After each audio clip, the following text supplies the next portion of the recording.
The probability of conflict between the United States and China at any given moment is very low. Both sides have enormous interests in preserving the peace and avoiding overt direct conflict. Both sides are aware that the consequences could be tremendously costly. In the longer run, I think the concern has to be that if the balance of power, the balance of military power, were perceived in Beijing to have shifted in ways be more favorable to China, the risks of miscalculation on the part of the Chinese, the possibility that they might do things thinking that the United States would not respond, will go up. So for me, that's a major concern going forward. The things that the Chinese are doing in the military domain are intended to tip the balance in their favor, to deter the United States from intervening, to prevent it from coming to the aid of its allies. And although I don't think they would in fact be capable of defeating the United States, if the trend lines continue as they're going, there's a risk that some people in China might believe that they could do that. And then the risks of war would grow. So how do we prepare for a future where we want and think our relationship with China will be one of expanding cooperation, but we don't know that it could be tense, and in the extreme scenario, it could even be hostile?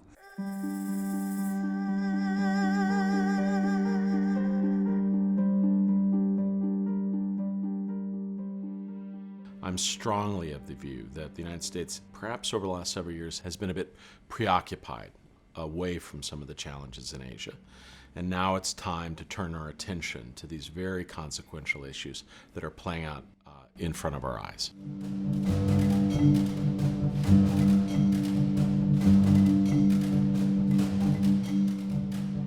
In 1991-92, we pulled all of our troops out of the Philippines. Did America's role in Asia come to an end? No. Did Asia go to war? No. On the other hand, almost immediately we saw the Chinese begin to become much more assertive about their territory, and over the period of 20 years have moved to a position where they are de facto taking over islands that are disputed with other countries. Our military power in the region today largely deters aggression in Northeast Asia. I think the Chinese respect our military power. They may not be comfortable with it, but they certainly respect it. I'm an advocate of Ronald Reagan's peace through strength, and I think that that's the direction that the United States needs to go in dealing with China. My reading of history is that you can't go wrong with strength, even if you want a negotiated solution. And you can look at the success of Ronald Reagan in ending the Cold War when no one thought it was possible in a peaceful manner in his 8 years as president. And so much of that was based on building up positions of strength, building up military power. A U.S. that is weak is a U.S. that cannot stand by its commitments, is a U.S. whose credibility is open to question, and is therefore a situation where China may well be tempted to take advantage of it. China doesn't understand conciliatory policies or measures. They don't understand concessions. They tend to pocket them and demand more. When another country is trying to change the status quo by provocative action, the most escalatory and destabilizing action is inaction.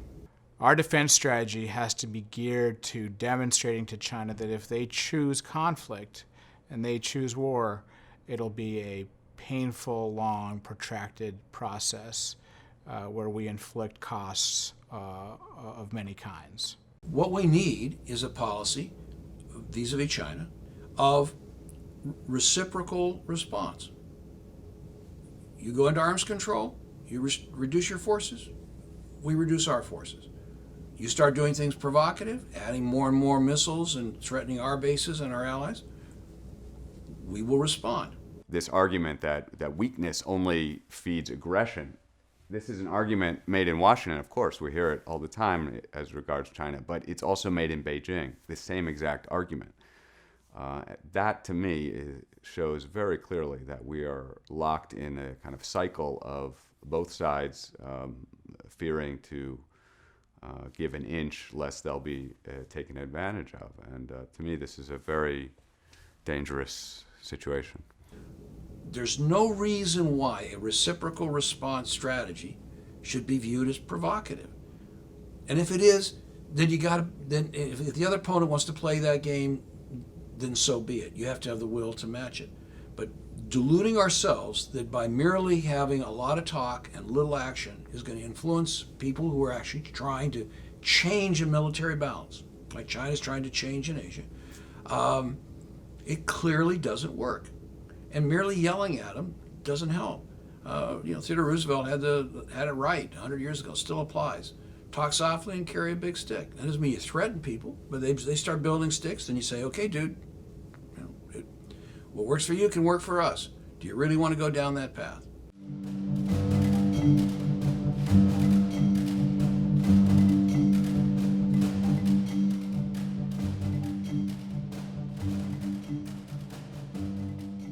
I do worry about the potential for miscalculation if the Chinese think that the United States is distracted or weak. This issue of Chinese perceptions of American will is absolutely critical, and I think we need to continue to send very powerful deterrent signals to the Chinese. Unfortunately, the Chinese are starting to think that we're not willing to defend ourselves. It's the absence of the deterrent signaling or the misreading of the deterrent signaling that could lead to miscalculations and ultimately crisis and conflict. There is the potential that China could draw the conclusion from the lack of a U.S. military response to Syria using chemical weapons against its people, or a lack of a military response to Russia's seizure of Crimea. The United States could be seen by China as unwilling to get too involved, embroiled in these conflicts, these crises overseas. There is a perception that the United States has lost its will. The Chinese believe in will. They believe that they've got more will than we do, and so they could prevail in a military conflict. They also believe that we have no will to defend ourselves. That potentially could lead China to use force against its neighbors because they think that the United States just won't be there. And that will cascade. That will produce more situations that threaten our allies and eventually will threaten us. Weakness invites aggression. It has historically. It's doing so today. I can guarantee you the same thing is going to happen in the future.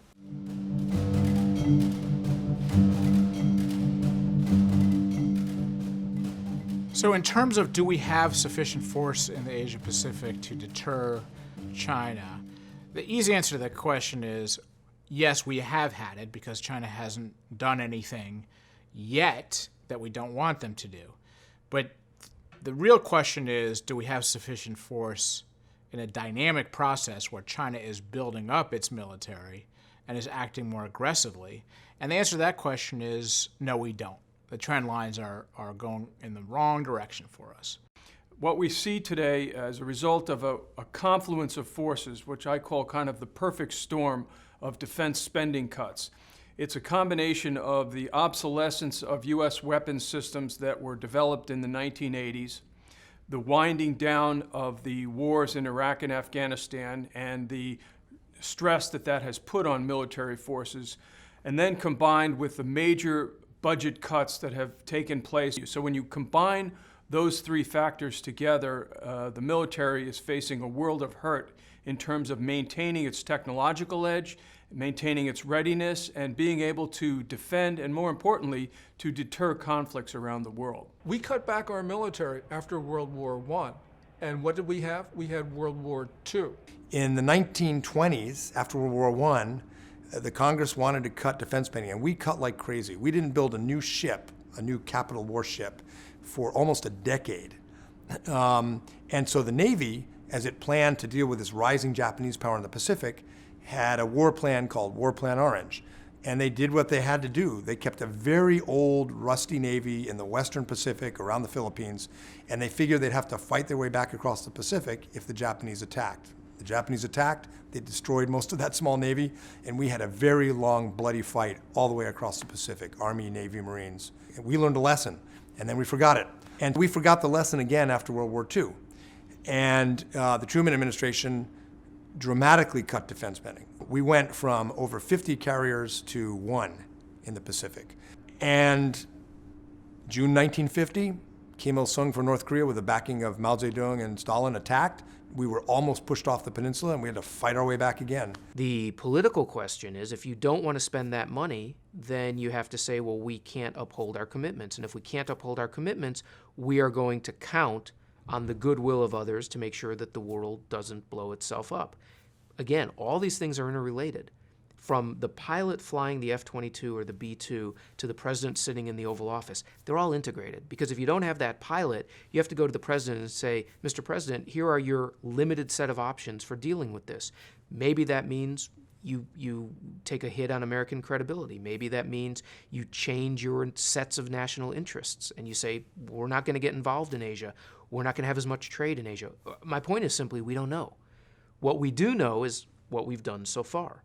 We've had this very credible, very integrated system that allows the president to send a young man in a plane over foreign airspace and try to keep the world peaceful.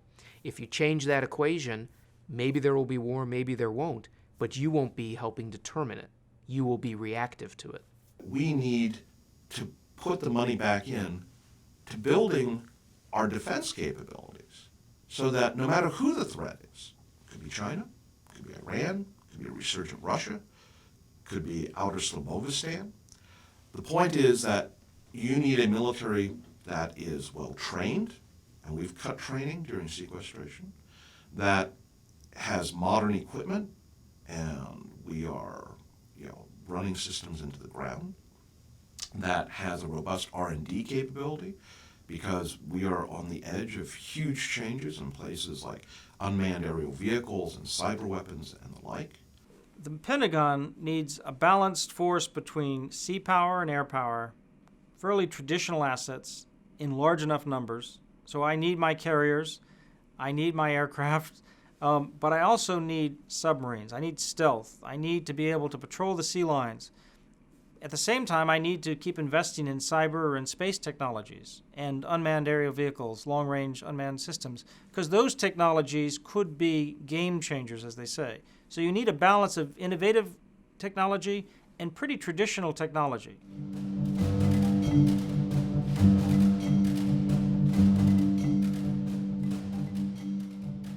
Americans don't understand the history. They don't realize the fact that our power, our status as a great power, is inseparable from our status as a dominant naval power. And the corollary that if that dominant naval power is surrendered, there is no example in history of a country being able to recover it. Ships are not going away. Despite people who think they're going away, they're not going away. I'm a Navy guy, I'm a Naval Academy guy, we need more ships. More ships, more ships, and more ships. And more ship types that can deal with these different challenges.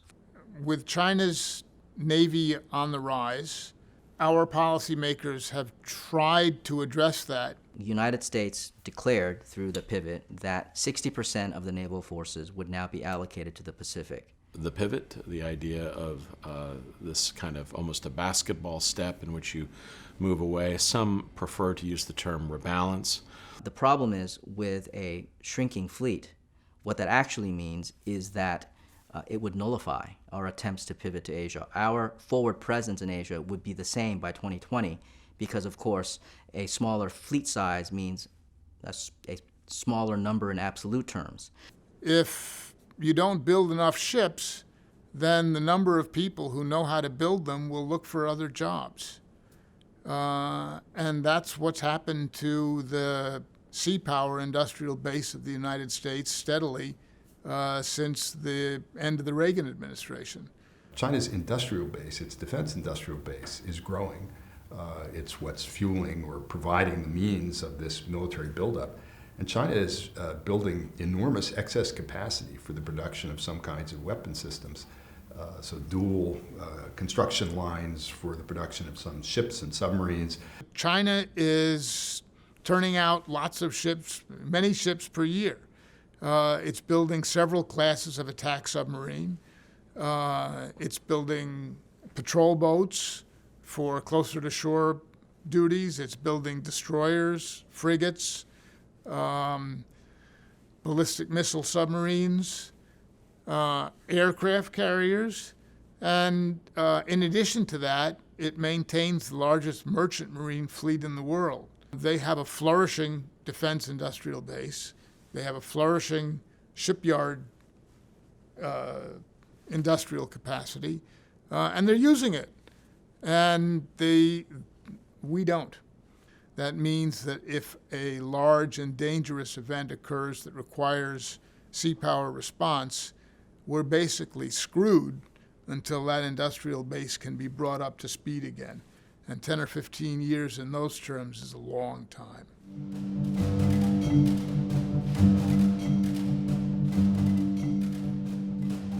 We're about to spend $20 billion on carriers that are vulnerable. It's a technology that is now, the first of the really big deck, angled deck carriers came out about 1950, so 60 years old. According to the plan, the Ford class carrier the class will steam till 2100. That's about 150 years. That's like Lord Nelson's battleship, the HMS Victory, which was built in 1765 and was critical in the fight in 1805, would not have been so good 150 years later at the Battle of Jutland. I would not want to be one of the sailors in it. I don't want to be a sailor on a U.S. carrier. The military challenge that China poses to the United States requires some creative responses. And in particular, I think it's going to require the development of some military systems and capabilities which have not historically been those that the U.S. military services preferred. The Navy likes aircraft carriers. The top people in the Navy in the last several decades have generally been people who rose up through the carrier branch. And yet carriers look like they're going to be increasingly vulnerable. You cannot afford the loss of an aircraft carrier with 5,000 men and all of its equipment. The financial and human loss would be simply unacceptable to the Navy, and it would be a great setback.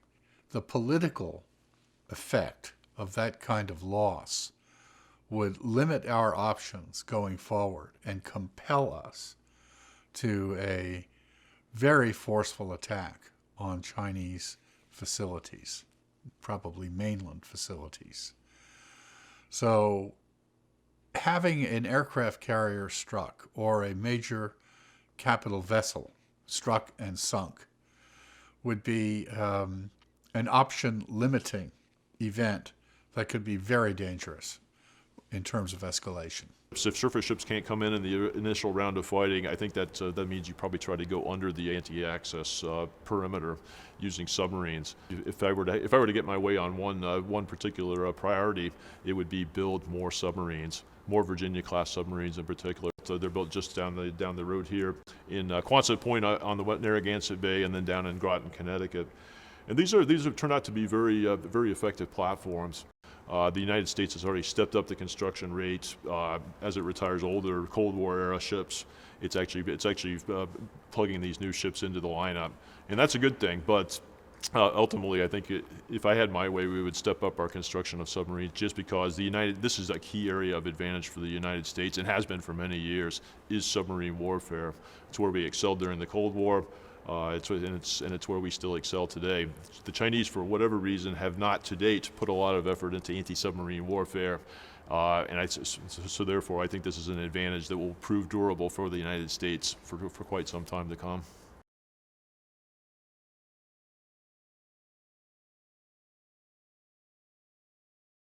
It's amazing to think that our youngest B-52 is 50 years old. It came off the line in 1962.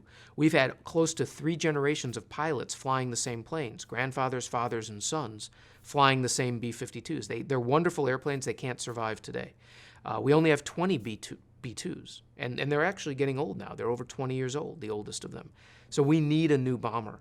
I think that we need to develop more of a capability to carry out, I would say, limited but significant long-range conventional precision strike attacks on China. It sounds very Cold War. It sounds very Dr. Strangelove. You know, we got to send B-52s back over Russia.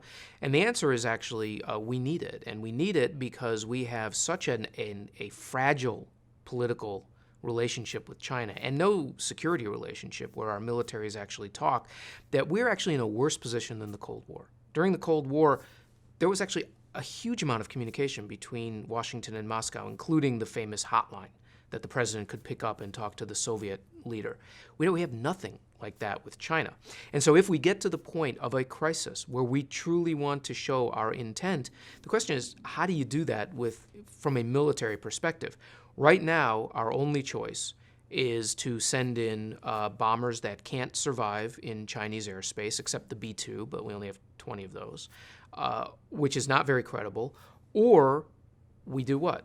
Start launching missiles off of submarines or land-based missiles? Well, the Chinese aren't going to wait to see what's on the ends of those missiles. They're going to launch their own missiles. So as crazy as it sounds, as retrograde Cold War era as it sounds, a bomber that is stealthy and a bomber that can penetrate deep into Chinese airspace, for example, or Russian airspace, is actually a very stabilizing element. You can send them up in the air, you can recall them. They're very visible. Once you launch a missile, that's it. You're done. Since World War II, the United States has been able to win conflicts or fight them to a draw, such as in Korea, primarily because we secured air superiority early in a conflict and decisively. When you have air superiority, you can dictate the war on the ground. You can bomb your opponent, you can interdict his supplies, you can make it far more difficult for him to mount offensives, or when he manages to do that, you can bomb them back, turn them back far more efficiently, far more quickly. One of the lessons the Chinese have taken away from the wars of the past 20 years, Desert Shield, Desert Storm, the conflict in the Balkans, Afghanistan, is air superiority is essential to winning modern wars. You may not win with it, but you will certainly lose without it. Into the 2020s, China, like the United States, will be fielding a high-low mix of fifth-generation fighters that it will use first to dominate the skies and then to clear the path for attacking bombers and strike fighters. You know, the real threat that we face, by the way, isn't Chinese fighter aircraft. It's the air defenses. It's these integrated air defense systems that are sophisticated missiles, sophisticated radar tracking systems, all linked with computers that make them very quick in deciding where and how they will attack incoming forces. That's what we face from the Russians, the Chinese, the Syrians, and to some degree the Iranians. It's why we need the F-35. Its job is ground attack. It will go in and destroy these air defenses. The F-35 is a game changer. It changes everything. And the reason why, as a fighter pilot, the F-35 combines stealth and a cockpit fusion engine that gives the pilot, each pilot, uniform knowledge of the rest of the air battle fleet and the ability to make situational decisions based on real-world combat information heretofore unknown for information into a cockpit. It's not enough to just have the best aircraft. You also have to have enough of them. If we don't build the F-35, then we have to worry about mass. Then we have to worry about the quality of quantity alone, which is a famous saying. Quantity has a quality unto itself. If you only got 2 of these great planes, no one's particularly scared of you. If you can darken the skies of an adversary, like we did in World War II with an armada in the air, that's credible. And that changes your political calculations. That goes right back into decision-making at the Capitol and not out at the tip of the spear.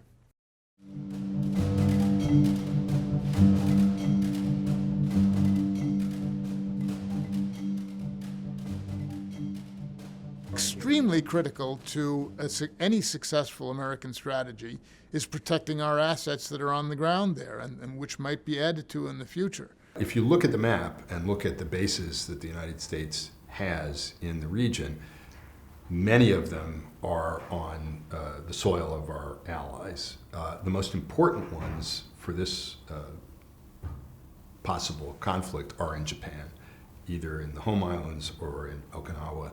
The United States has marine air bases, naval bases on Japanese-controlled islands. The United States also has some facilities on territory it controls itself, in particular on Guam, which is further to the east. But Guam is very small. We're putting a lot of forces and facilities there. It's not a very large number of facilities. It may be a few dozen at most. They're fixed. They're not going anywhere. And they can conceivably be struck repeatedly by Chinese conventional weapons. So our posture in that part of the world is somewhat precarious. And the question is how to make it less so. So one way of dealing with this is, in fact, to create resilience, essentially to make sure that the United States can, in fact, absorb the first blow from a Chinese missile attack, especially against the basing infrastructure across the first island chain. We need to harden those bases. The thing I would love to see the Allies do is try to harden these facilities. What that simply means is that the United States needs to have the capacity to rapidly repair runways. The United States also essentially needs to pour more cement, essentially over key facilities, to make them less vulnerable to a preemptive, bolt-from-the-blue missile strike by the Chinese. And that's something that we have a lot of experience with because we were forward deployed in Germany and other places in the Western Europe when the Soviets posed this kinds of threat. So it's a threat we can mitigate.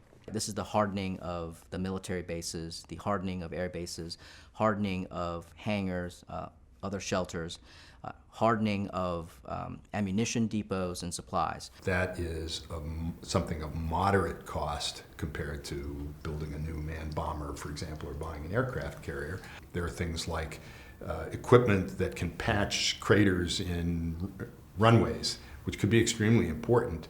They're not high up on the list of priorities. They're not the fancy new systems that the military services generally want to buy, but they could be very important to preserving our capacity to use bases and facilities even in the context of a conflict. One of the things that's often overlooked is the fact that the United States has forward position, pre-positioned a whole host of ammunition, oil, all kinds of supplies that are critical for U.S. forward operations.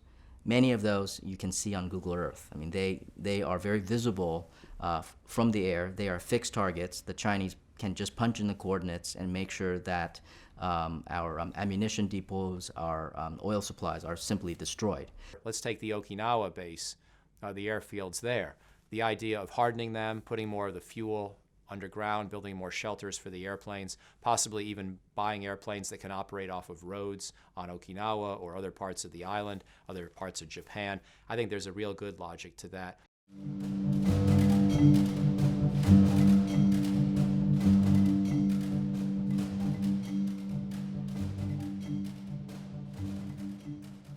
Thus far, especially since the end of the Cold War, we've relied on these massive concentrations of military equipment, personnel, facilities in one location. That makes it very easy for the Chinese essentially to focus their attention on just a few very dense, concentrated forward positions. There are experts who say as our forces become more vulnerable to power projection systems that the PRC has or is developing, we need to disperse our forces to make them less vulnerable. So it might be smaller concentrations of U.S. forces more widely dispersed on the region. I think in the current environment, most of our capabilities in Asia are in Japan and South Korea. Increasingly, those are going to have to be spread more evenly.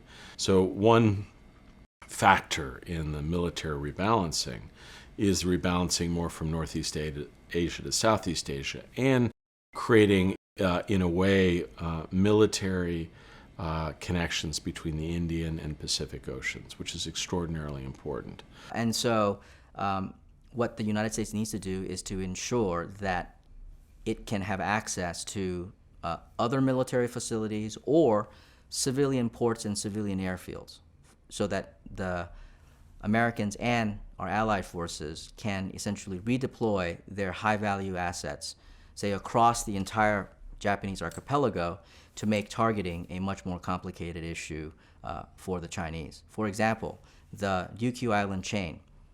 It's a string of islands that stretches for about 1,000 kilometers. It has, in fact, a whole host of port facilities as well as airfields that can be used by the air forces and the naval forces of the United States and the Allies.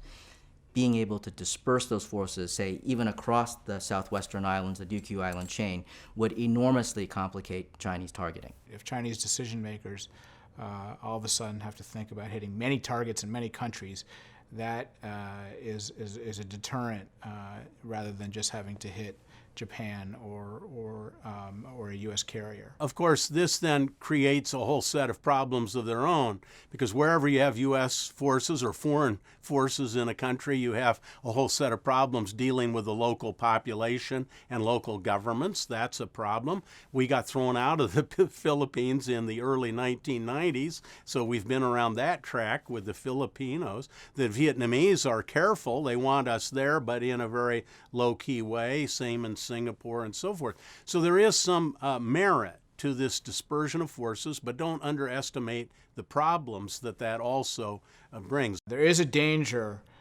because Guam is sovereign U.S. territory and easier to deal with than foreign nations. There is a danger that we will depend too heavily on putting military capabilities on Guam. We should also, I think, diversify our presence, for example, by ensuring that we have access to military facilities in the Philippines and maybe even have access to such countries as Vietnam. The last thing we want to do is make the same mistake that we did before Pearl Harbor, which is giving the Chinese one big juicy target to hit, thinking that if they hit that target, we'd be out of a fight. So there is a danger that we put too much on Guam, rely too heavily on it, because it's easier to do than negotiating basing and access agreements with foreign nations. The number of new bases you build is a delicate matter, but especially in new countries. So, for example, if we were to say we're putting 5 airfields into Vietnam in order to disperse our forces throughout the region, that's more than a simple dispersal strategy. That's developing a new ally right on China's border. It is going to feed into Chinese fears of containment. I would only do that under very extreme circumstances, of the likes of which we haven't seen yet.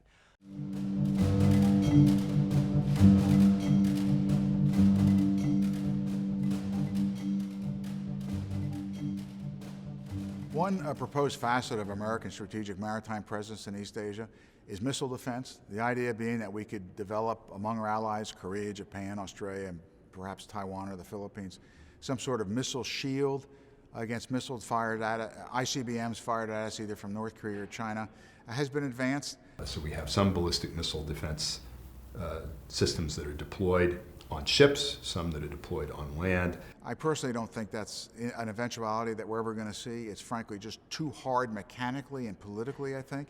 China doesn't like the idea that the United States would, or other countries would deploy missile defense systems in the region.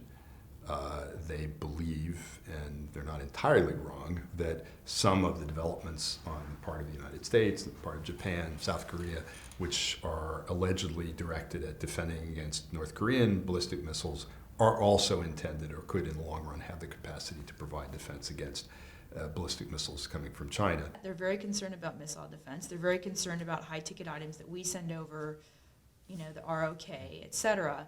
And we've pretty much admitted that we send those items not only to help our allies and sort of buster deterrence, but also to get China to move, because we go to them and say, look, we've got this problem, North Korea is not cooperating, or they're engaging in this kind of provocative behavior. We're going to be constrained to have to do this, otherwise who knows what the South Koreans or the Japanese would do on their own. And then we announce that to China, and then we do it, and that's something that China wants to prevent. So if you think about it, let's kind of just walk through this in terms of the BMD's role in the nuclear interaction. If the United States were to conduct the first disarming nuclear strike, and of course no one can be sure that that disarming nuclear strike will be able to eliminate all of China's nuclear arsenal, right? China then would have confidence that some of those missiles could be fired to retaliate against American cities. But if you add the BMD system into the equation, what that means is that the United States not only can conduct a disarming first strike, it can then pocket whatever that's left in China's arsenal. Whatever that China has left that it tries to fire will then be intercepted by the BMD system. That would completely negate China's nuclear deterrent capabilities. That's what the Chinese fear most. And that's why they do not believe that the BMD system is designed only for rogue states like North Korea, that they truly believe that the American BMD system, along with its development with its allies, could be directed against China's nuclear arsenal. The Chinese don't like the fact that we're building conventional missile defenses in the region. They should look in the mirror and realize that they're deployment of hundreds of conventional ballistic missiles is causing instability and causing concern on the part of countries that are clearly potentially on the receiving end of those weapons. So of course they say it's destabilizing for you to build defenses, but the answer is it's destabilizing for you to build large numbers of offensive conventional weapons. And if you want us to stop building defenses, you need to reduce your investments in conventional precision strike systems. But the more troubling aspect of this is, of course, if we would react and do things, and the Chinese wouldn't react and it all stopped there, that would be fine.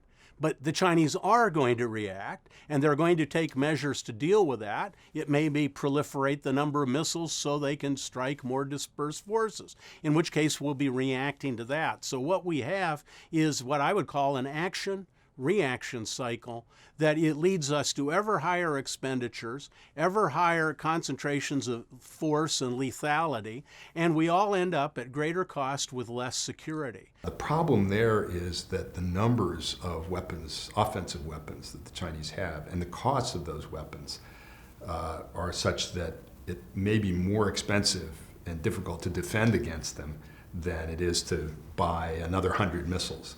So if you look at the interaction between China and the United States when it comes to the ballistic missile defense debate, is that this fits into this classic problem of a security dilemma, where the introduction of a particular technology incentivizes the other side to counter-build, and therefore then incentivizes the other side to counter-build as well. What that would then therefore mean is that it would compel the Chinese to accelerate either the quantity of its nuclear arsenal, or it can develop countermeasures to defeat the ballistic missile defense system, whether it's through decoys or creating multiple warheads that would be able to defeat and penetrate the missile defense systems. And I think in the offense-defense calculation, much like the anti-access argument that we're having, is that the offense will always overwhelm the defense. The Chinese will be able to build enough missiles, will be able to build enough countermeasures to overwhelm whatever BMD system that we're able to build,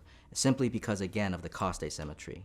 It costs a lot to build a ballistic missile defense that's supposed to have the technical capacity to hit a bullet with a bullet. That's not only technically very difficult, it's also very, very expensive to build relative to an offensive missile that's designed to penetrate the BMD system. So even as we build a BMD system designed for a lower threat, it's actually accelerating, I think, China's incentives for building a more technically capable nuclear force that's able to defeat our BMD systems.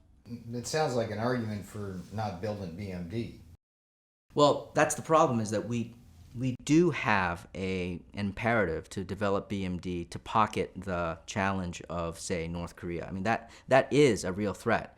And so we do have a legitimate challenge that we need to deal with. It's just that one of the unintended strategic effects of that is to drive China, I think, to build more and to build better nuclear weapons to deal with our BMD system.